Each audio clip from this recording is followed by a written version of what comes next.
Again, I am Taya Salam. All right, this is what the show is looking like this morning. We're starting with what the Nigerian Football Federation Secretary General has said concerning the resumption of the Nigeria Professional Football League. He says that they're still consulting with the different bodies to determine if the league will be cancelled or not. Remember that just on Sunday night, we had the reports, coming in from the Nigeria Club Owners Association saying that, they want to, suspend the league because 70 bodies will be voted. But right now, Nigerian Football Federation Secretary General is saying that they're still consulting with relevant bodies. Wow, yeah, so we'll definitely still wait for whatever decision will be made. But as it is right now, the league is not starting anytime soon. Also on the show, still talking football this time around, we're going to England, the English Premier League, where Manchester City were simply unstoppable last night against Burnley. Match ended 5-0. Phil Foden was the star of the show in that game. The youngster scored 2 goals. Shout out to Riyad Mahrez as well. He was also on fire. 2 goals for the Algerian forward. Let's not forget David Silva, the Spanish veteran, also on target. And of course, the person that was behind all that happens to be Phil Foden. You mentioned him earlier because he assists in hard. Also, all right, then, still on the show this time around, we're going to tennis. This particular competition has been generating a lot of backlash. That's the tournament organized by Novak Djokovic, the Adria Tour, to be more precise, has been receiving a lot of backlash. That's because on the back of the competition, a few players have tested positive for COVID-19. I'm talking about the likes of Grigor Dimitrov as well as Bona Choric. And this morning, two players specifically, Dan Evans and Nick Kyrgios, are actually slamming the organization of the event. They all feel Djokovic should take some responsibility for the outcome. That's where we're going to start off the show from. Cecilia, for obvious reasons, Djokovic is under a lot of fire. Let me put it that way. And it's going to it'll be very interesting to see how he deals with this particular situation.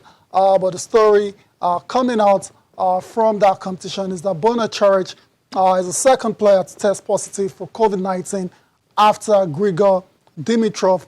Luckily for Choric, though, he's asymptomatic and he seems to be doing very well, but it doesn't take anything away from the negative test. And I said at the start of the show that Nick Kyrgios in particular has been very, very vocal with his criticism of Novak Djokovic and the organization of the Adria Tour. And you can see that's Nick Kyrgios. As Cecilia, we know, is one of those players that doesn't hold his tongue. He says what is on his mind, and he has made sure Djokovic heard him loud and clear. Yeah, he said he's boneheaded. I mean, boneheaded, right. That's the right word. There you go. That's the word he used and all that. But he says that it is not a joke. So Djokovic should understand, because when the tournament started, we were talking about the fact that there was no social distancing, no precautionary measures, no protocols at all were not taken. So that's why these players are coming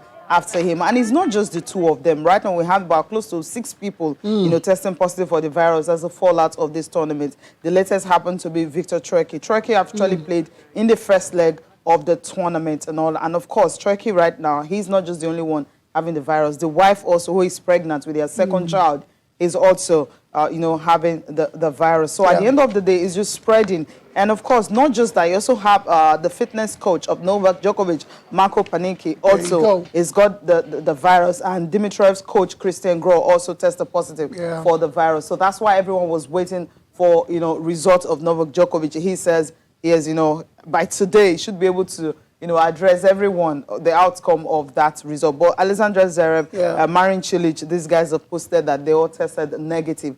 after, they got tested for the virus. So this is really a very, very tricky one. Let's listen to, you mentioned, Danny Evans, one of those players who actually saying that what Djokovic did was wrong, especially not following protocol, organizing a tournament that will be played across four countries. Running exhibitions is good, and the one in France looks like they're social distancing, and this one has been social distanced so well, and I just think it's a poor example to set. I think to be, even if the guidelines in that country just are not 2 meters, I think we should all, it's not a joke, is it? And I think we should, even if the guidelines were taken away in this country to normal, I'd still be trying to keep myself out of the way as much as I could from other people. And I just think there's been a total disregard to that, really. And, it's very unfortunate Grigor has it and Koric has it. But, it's, if you strip it back, is it a surprise? I think that's the question we should all ask. And, I think we could definitely learn from that, and hopefully that event doesn't take away from, now the US Open and stuff. There could be, I hope there's no second, sort of guessing on the US Open now because of some unfortunate events. All right, you heard it from him. So at the end of the day, they will try as much as possible, be responsible when another tournament gets underway today. We'll talk much about that later. But then Alexander Zverev also, talking this morning. Yeah, you mentioned the fact that Zverev, one of the lucky ones who did not test positive for COVID-19. He was actually at the competition as well, too. And if you've seen pictures of Zverev and Djokovic and the other guys having a bit of fun, dancing all over each other and all of that. And so you have to count yourself very lucky. Alexander Zverev, of course, has come out to apologize to anyone that that you may have put at risk of getting this particular virus. Alexander Zverev, I'll just take the statement out of the way, confirming his negative test. I've just received news that my team, it's fantastic, that's his team, as well as him as well, tested positive for COVID-19. I deeply apologize to anyone that I have potentially put at risk by playing this tour. I will proceed to follow self-isolating guidelines advised by our doctors, and as an added precaution, my team and I will continue with regular testing. I wish everyone who's tested positive a speedy recovery. Stay safe. Word coming from Alexander Zverev this morning. Yeah, stay safe, everyone. It is important. And also, usually, the protocol, we understand what it's all about, social distancing. We talked about it. Take necessary precautions. And when you do that, we won't have a situation like this. It's not the first tennis tournament that's been organized. Exactly. So I don't know. They let the guards down. I guess it had to do with the country which it was played as well. So in Croatia, that's the second leg, and in Serbia as well, to where fans, the lockdown is a bit eased there, and fans are allowed to go into the stadiums and all of that. But now we've seen that this virus is not totally eradicated, and precautions still have to be taken before we can return to playing tennis the normal way, the way we're used to seeing the game played. Let's move on with the show now. We're still talking Djokovic test results. While we wait for Djokovic's test results. Anyways, I actually heard he left town without getting tested. Yeah, I heard this. So when he get back to Serbia, he'll get tested, and then we'll know the results later today. Today, tomorrow. Anyway, we're still talking tennis. Yes. And another exhibition, our competition is going to start today in Roehampton. And that's the title, The Battle of the Brits, being organized by Jamie Morris, seven-time Grand Slam champion in the doubles. And of course, Cecilia, on the back of what has happened, in the Adria Tour, it's only right and it only makes sense that Jamie Morris is emphasizing how they will be taking all the necessary precautions to guard against, spreading this virus. You don't have a choice because from what happened at Adranto, all eyes would definitely be on the Battle of the Brits. Before, no one was talking about it. It was just going to be, you know, in England, right? But right now, the way it is, all eyes will be on them to see the things they can do. But the thing is, they said they've been testing all players, and all players will also be tested today before the games will start. From our point of view, you know, we're obviously doing everything we can to, you know, limit that from happening. You know, with all the measures that we've got in place here, LTA, NTC staff being very stringent on that and how the building operates, which has been great. I mean, most of the guys are used to it now because it's been like that for 4 or 5 weeks. You know, we know that there'll probably be a few more eyes on us than there, you know, after what happened to the Adria Tour. So, you know, everyone's, I guess, got to be on top of their game when it comes to social distancing and all that, because obviously, you know, we don't want, you know, the players obviously, but all the staff that are involved in it, we don't want anyone to get sick. Basically, all the guys got tested this morning. That was mandatory for everyone competing in the event. And basically, if someone is to fall ill during the week, then they will obviously drop out, but then everyone will basically get tested daily from that point on to the end of the tournament. All right, that's him, right? They're just talking about the whole tournament, so we'll see. Mandatory testing, Of social course. distancing, every precaution under the sun. Everything will be. That's the way it should. That's the way it should be And until that's we what get they the would full, or until we get all clear. And it just makes a lot of sense. Yeah, this competition, of course, tennis fans are looking forward to seeing the return of Andy Murray.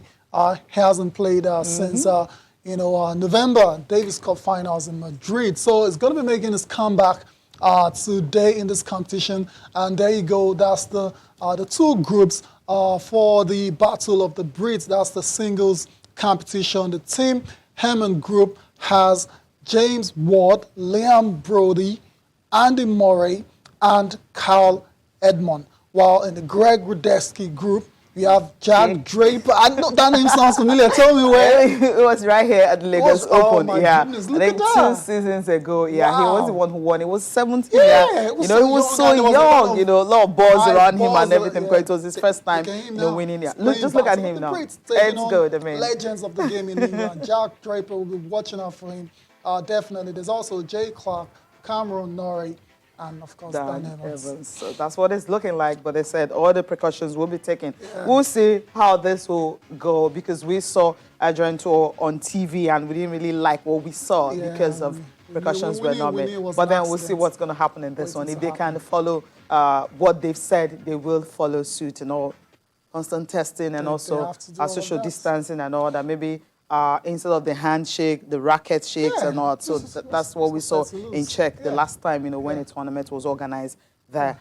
Okay, we'll leave the tennis now, go straight to the NBA. They're planning to start, of course, some clubs, some teams have started arriving in Florida, Orlando, where, you know, the whole thing is going to take a place. Then Toronto Raptors, defending champs, they're already in town, of course, ahead of the restart of the NBA 4 months after suspended. Did I hear you just say the first shall be the last? I didn't say it. Come on, the reigning champions, when they started training for the restart of the season. They might just be the last to leave the competition. That means they will be getting to the finals again. But Toronto Raptors, it just shows how serious they are about restarting the season. And they'll start training later this week at Florida Gulf Coast University in Fort Myers before heading to Disney around July the 7th. Of course, if you've been following,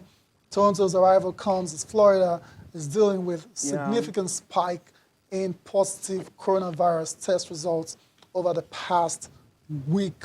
But this obviously hasn't deterred Toronto Raptors. It hasn't deterred the NBA from going on with the plans to restart the 2019-2020 season. Yeah, so Orlando Raptors, what they will do now is to await, you know, different setup because 21 teams that will be participating in this well, what we're going to call it? Okay, restart of the NBA. Yeah, but then we know that yeah. it's a 22 teams. 22, yeah. We're going to, they're going to be in the bubble. Yeah, they're calling it the bubble. They're just going to be there on campus, all teams, everything will be done right there. And you should see some of the arrangements that have been made. I'm sure you've seen them. Very interesting arrangements have been put in place to ensure a very smooth running of the season, of the remainder of the season.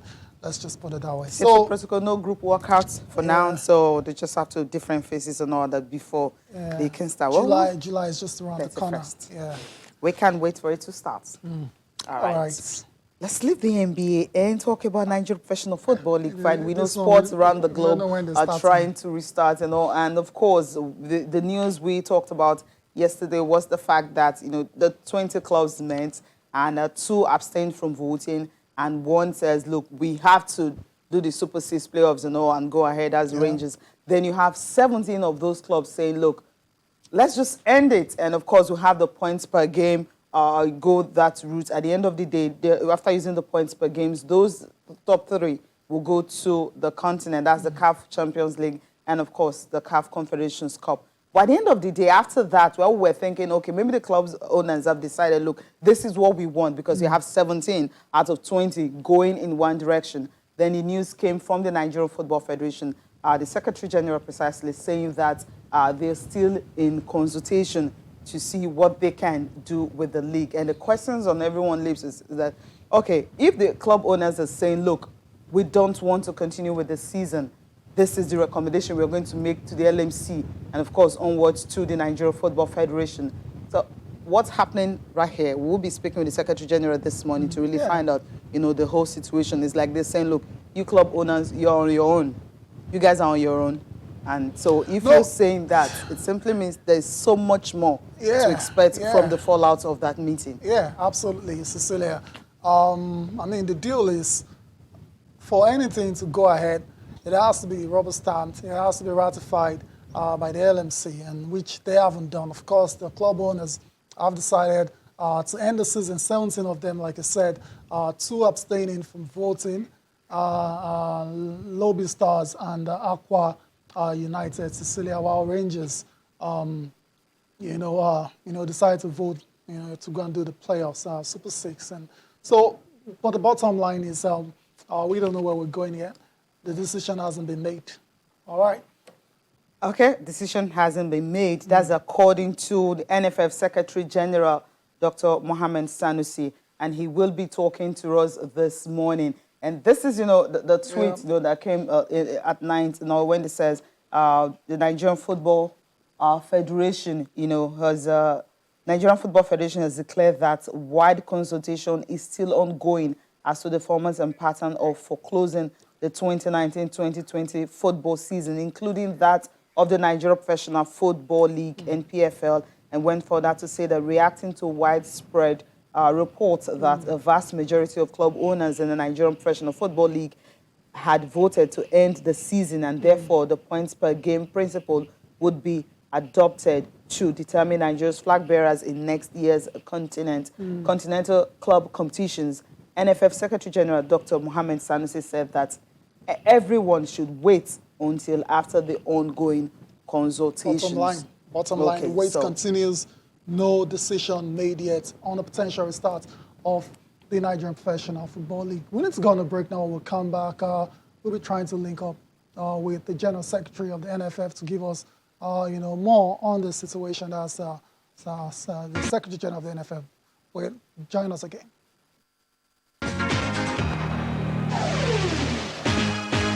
Welcome back to Channel Sport this morning. Our guests join us now. I'm talking about no other than Bada Akitunde Johnson. It's a Tuesday. Morning, Daya. Morning, sir. It's great to have you, Bada. Just before you came in, we were talking about the decision of the club owners to end the season. 17 out of 20, voted to end the season. Still awaiting ratification from the guys on top, NFF, LMC, and the likes. And not long after, the NFF came out to say, forget all those reports, and we're still, consulting. And as soon as the decision is made, I will be letting you guys know. So the wait continues. But there shouldn't be one. we shouldn't be waiting. Okay. I said it before on the show. It's the most straightforward decision they've ever had to make. It's the most reasonable thing to do. And if you have an overwhelming majority voting in support of ending the league, I don't know what else these guys at the top, as you put it, know that the rest of us don't. Within the circumstance, is the most sensible thing to do. You can't put people's lives at risk. Look at the numbers of confirmed cases over the last weeks. It's absolutely just gone through the roof.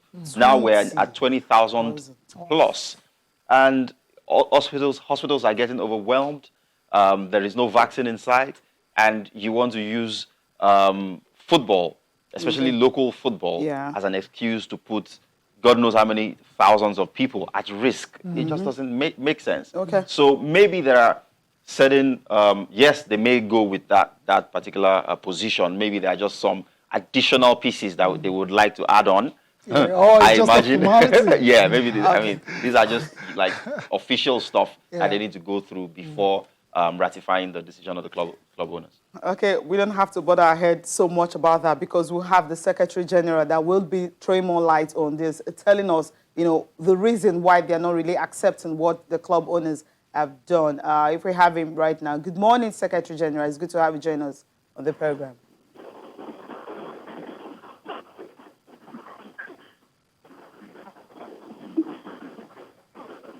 Good morning, Secretary General. It's good to have you join us on the program.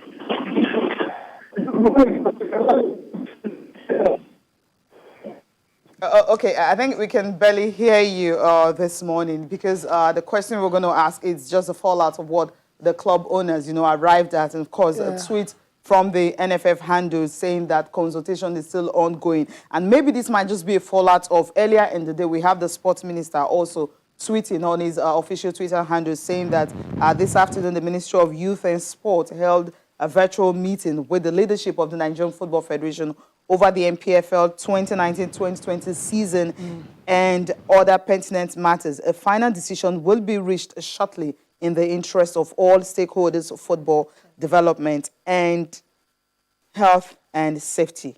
Yeah.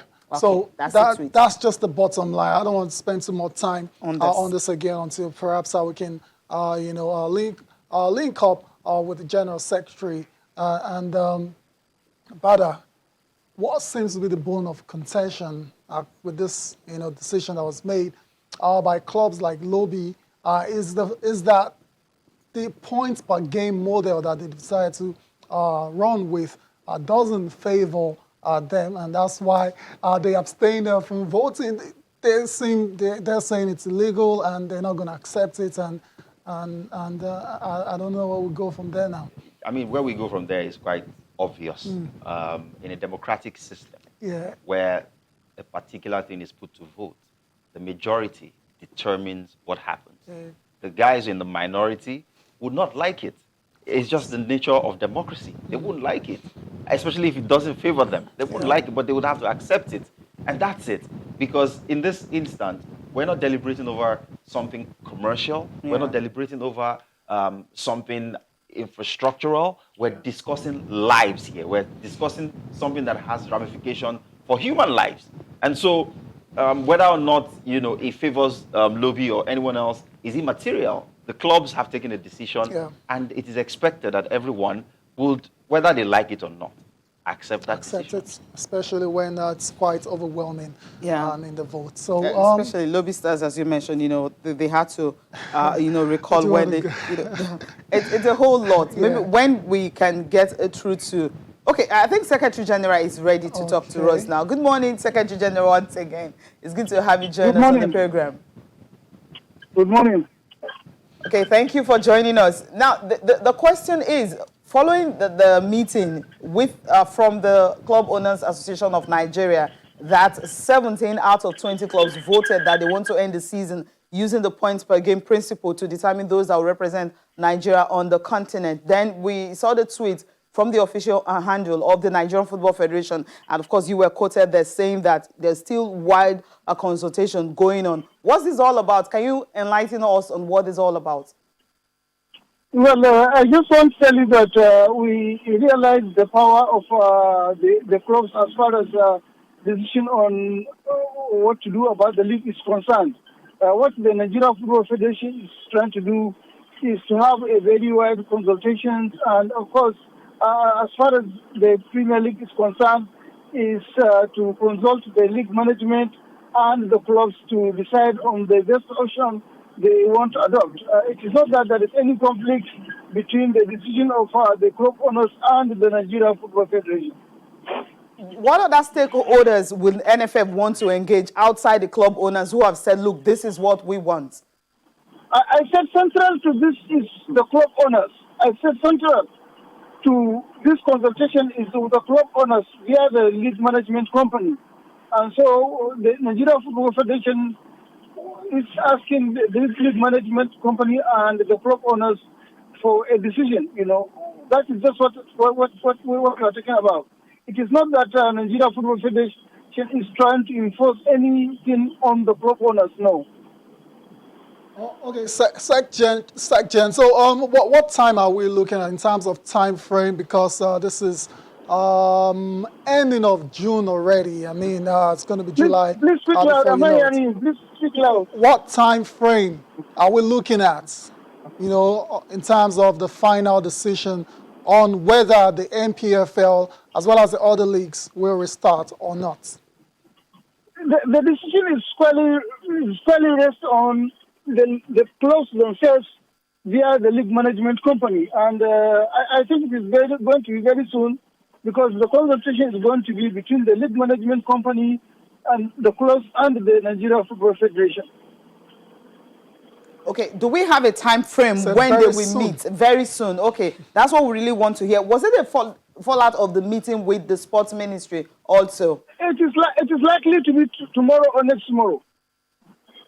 Okay, thank you very much for trying to share light on this. So it's not as if NFF is undermining what the club owners have said, but they said they're also going to meet with LMC and other stakeholders to really reach a conclusion. I think that's the way to go. And the earlier the decision is reached, the better for everyone, so that the club owners and, of course, the managers, the players will understand, okay, we have to start preparing for next season. I think it's comforting to hear him say that this is not an attempt to undermine what the decision that has been reached. I also take a lot of comfort from what the sport minister says about health and safety being priority. So let's not make it into what is not. It's not like the club owners have taken a decision that the NFF is standing against, but in the coming days, tomorrow and next, as he says, would have clarity as to whether, they fully subscribe to it, whether all the other stakeholders also subscribe to it, or whether there's a pushback. But I do hope at the end of the day that whether or not there are people who have divergent views or opposing views, that the most sensible thing to do, the most reasonable thing to do, the thing in the interest of public safety and the safety of lives and the health and safety of footballers, administrators, and everyone that is involved in the league is what is top priority, and that's what gets done. Yeah, and it's 17-3. It's so important to say that again. Overwhelming absolutely. Votes landslide in favor of ending the season and using the points per game model to determine who will represent Nigeria on the continent. Look, the stars on those clubs, I feel aggrieved that because based on that model, they will be missing out on the continent. So it's understandable why they they feel aggrieved about the decision. Let's move on with the show now, and let's go to England. Of course, England, they've been back. That's the Premier League has been back since last week, and games are continued last night. And it was Manchester City with very slim hopes of still catching up with Liverpool. We're in action against Burnley. I don't know why Bala is laughing. I don't know what slim hopes you're talking about. Well, it wasn't about the game at the end of the day. Yeah, it was about racism. Yeah, but that's the whole point. Yeah, but let's get the game out of the way. City, they know they can't catch Liverpool, obviously. But it's still good to see them coming out and entertaining the fans and playing a good game. 5-0 against Burnley. I think that, first off, is the third 5-0 result over Burnley. So they always beat Burnley and beat them very well. Secondly, I think that maybe Manchester City is the one club that would benefit the most from the coronavirus enforced break, because before that break, Their form was all over the place. Right. And they were missing critical players who, in that time, have recovered. Emerick Laporte, a case in point, and have come back. They did suffer a worrying injury to Sergio Aguero during that game yesterday, and they would hope that he comes back because particularly they would need him for their Champions League charge. Yeah. So, yes, they've lost the league. Let's Okay, leave mathematics out of it. okay, fair. Liverpool will be champions. But they still have two trophies to play for. They've won the League Cup, they're still in the Champions League, and they're still in the FA Cup. And if they do go ahead and win these 3 trophies, their league season might be the best ever they've had because they've won the Premier League. And one of the reasons why the owner started this project was to be the best club in Europe. Yeah. So if Guardiola does deliver that trophy this year, it would completely erase the disappointment of not, retaining the Premier League title. Yeah. And what we saw yesterday was a very fluid, very fluent Manchester City team that just picked up from where they left off against Arsenal. That's 8 goals in 2 games, none conceded. Fantastic. And one key stat again that came out yesterday from that game was that in the games that Emerick Laporte has played for City, they have a 2% loss rate. They've only lost 2% of the games that he's played. And in the games he's featured over the course of last season, I think they've not considered in the last 18. The games he hasn't played, they have considered in 90% of them. Wow. So that proves to you... So it simply means his injury actually played was responsible for a huge part not... in the kind of season that they've had, especially in the Premier League. But I think the star of the show yesterday undoubtedly was teenage Phil Foden. Yes. He scored 2 brilliant goals, and his no-look pass to set up this David Silva goal was just the stuff of dreams. It was absolutely brilliant. He bossed the game like a veteran. The last time I saw him play that way was in the League Cup final where he was man of the match as well. And that young man has a huge future ahead of him. Guardiola said that they won't replace David Silva. You can see why. There's a replacement. You can see why already. He's a teenager with the world at his feet. And, that guy can go on and become anything he wants to be in football. He's already a world champion at under 17 level where he was one of the best players in the competition. But he's just pushed on from there. And he keeps growing and, developing his game, his passing range, absolutely brilliant. His eye for goal, his positioning, arriving in the box at the right time, his link-up play, almost everything you want in an attacking midfielder, that young man has got. And he put his full array of skills on display yesterday. Burnley just couldn't cope with him. They didn't know what to do with him. The whole Manchester City team was pouring with confidence and quality. Ederson was pinging passes all over the place, 45-yarders, 50-yarders, and was, picking out his men with ease. It was too easy for them, and they could have scored up to 10 goals. They could have scored up to 10 goals if they wanted. And Burnley were awful. I mean, because I don't recall any shots and targets. And if you look at the defense of... 63rd minute, the one that went behind Ederson and straight into the empty stand. Okay, yes, I recall that. But Arsenal also didn't get a shot on target.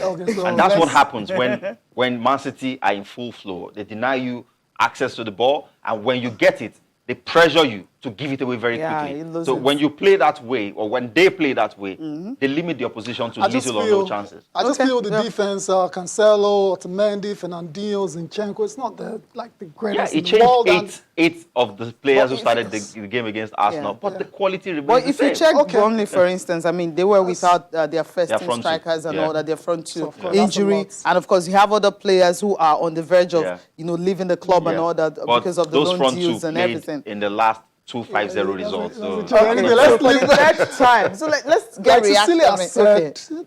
The match was kind of overshadowed by what happened during the game. A flyover banner with the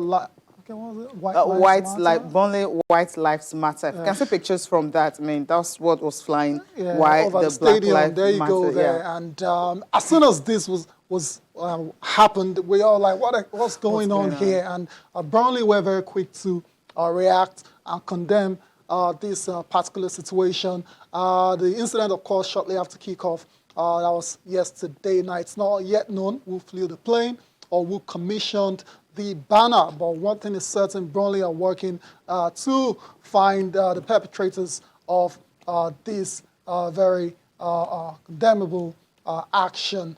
Let's take a listen to get your thoughts about that in a bit. Let's listen to the coaches who unfortunately didn't have much to say about the game itself because was dominated by the situation, Sean Dyche and Pep Guardiola. Well, I didn't realise what had gone on at the beginning. It was when I got in the dressing room afterwards, the lads mentioned it. It was on their phones what had gone on. I heard a noise buzzing around, but I didn't know what it was about. So head of press made me aware immediately. The club had sent a statement out, and I can only support that statement and say it's unacceptable. I don't think you can judge the whole town or the club on that, but it's unacceptable. So as a club, we can only, apologise and say, I don't know what we could have done about it. Obviously, I've only just learned about it, but it is unacceptable. I don't know what the club will think about how they can continue to send the message out. We certainly do as much as we can, and we work hard in the community. I know the powers that be will look at, ways that we can at least play our part and support the good work rather than the people who unfortunately have affected things tonight. We are the same. I travel a lot around the world. I live in many, many countries. And every one of us, we are the same. Absolutely the same. The same fears, the same joy, the same good things, bad things. No for a color of skin is going to be different one place or the other place. So white lives matter, of course, but the black too. So we are not going to change the situation. It takes for 400 years. So it comes from long, for a long time ago. It's going to change for 1 week. So you need time. And then the racism is still there. It's still here. Pep Guardiola, Bada, do you want to react to what is said? Sure. I have a slightly different perspective on this particular thing. I think that white lives matter. Fact. It's always mattered. It's always mattered. Yeah. Black lives matter. Fact. It's not always mattered. It's not always mattered. Yeah. At this point in time, that's what we are discussing. Exactly. So as much as what they're expressing is valid, Yeah. they're doing that at the wrong time. Yeah. And that's what's distasteful. Yeah. Because the whole world is focused on ensuring that black lives matter as much as white lives have always mattered. And you choose the occasion of a Premier League game when all of the players have on their jerseys, on the back of their jerseys, Black Lives Matter instead of their names, whether they are black or white or whatever, color. You choose that occasion to fly a plane that says White Lives Matter. It's just distasteful. It's condemnable. Yeah. There is no way you can dice it and spin it to make it look good, because white lives mattering has never been in contention. Black Lives Matter doesn't invalidate white lives mattering. We have black people have never said, "Oh, black lives should matter so that white lives should stop to matter." And that's the point people like this miss. It's not trivializing or de-emphasizing the importance of white lives. We're just saying that at this moment in time, let us discuss why black lives have not always mattered and why they should matter going into the future. And you choose that occasion to come and express a mute point, because for me, it is a mute point. It was never in contention. It was not under debate. We're not, contesting that white lives matter. So why was it necessary? But again, on another day, if someone felt happy and felt like investing their money in just expressing an opinion in the sky, they can jolly well do it. There's no problem. Not now. Not now. It's the wrong time. Not at the game. Okay. Very, very straightforward. We need to go on a break now. We'll come back. We'll listen to Pep Guardiola, what he had to say concerning Sergio Aguero's injury. All right, let's move over to Jose Mourinho. I mean, they will be in action today. But then the thing is, everyone is saying that he's really not so good when it comes to striker. But then he's got a response for them first. I mean, I'll listen. Not We'll everyone. listen. Don't put me in there. Not everyone, but Paul most. Okay, right. Yeah. Let's go to the guy from, he wrote and says, look, Jose really doesn't know how to deal with strikers and all that, how to bring the best out of strikers. But then he's got an explanation for him, actually. We have only good news. Lucas is back from injury. Dele Alli is back from punishment, and no injuries coming from the game against United. So we didn't lose any player, and we have 2 extra players that make our squad really, really good. That gives me, for the first time since I arrived, is the first time I have all the 6 attacking players available for the game. I had matches with only 1, and now finally I have 6, so I can have people playing, people on the bench, rotate the players, and our attacking options for this match are really good. And in our case, Harry doesn't play a game for 6 months. The record of goals that Harry has with me is easy for you. You just go to your data, and it's easy to see how many matches Harry played with me before his injury and how many goals he scored. For you not to lose time, I can say that I had a few strikers that played for me, and they are not bad. So, dear Paul, I have lots of respect for you. I think Harry Kane has no problems at all to score goals in my teams, especially when he's fit, when he's fresh, when he has routines of playing. So that's my message to somebody that I have lots of respect for.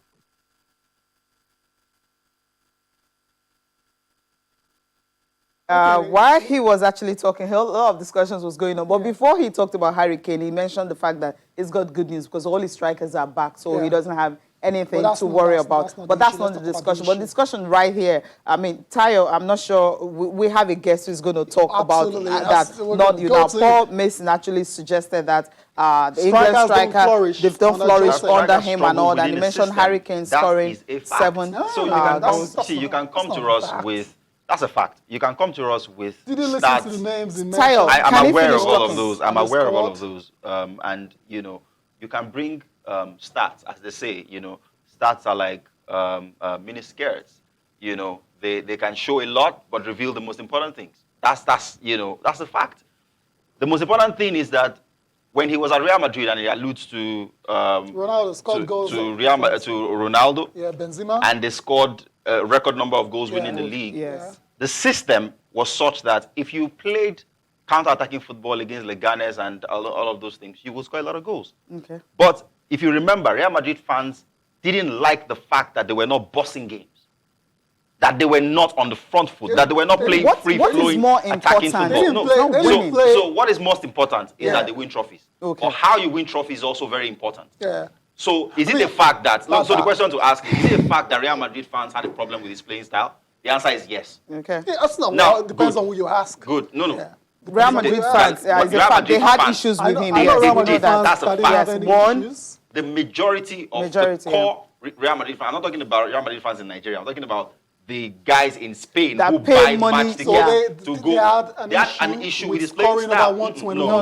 It's how it was done. His playing style. That's what they complained about when he was leaving. They had massive complaints about the fact that they were not dominating games. Okay. As Real Madrid is expected to do. Okay.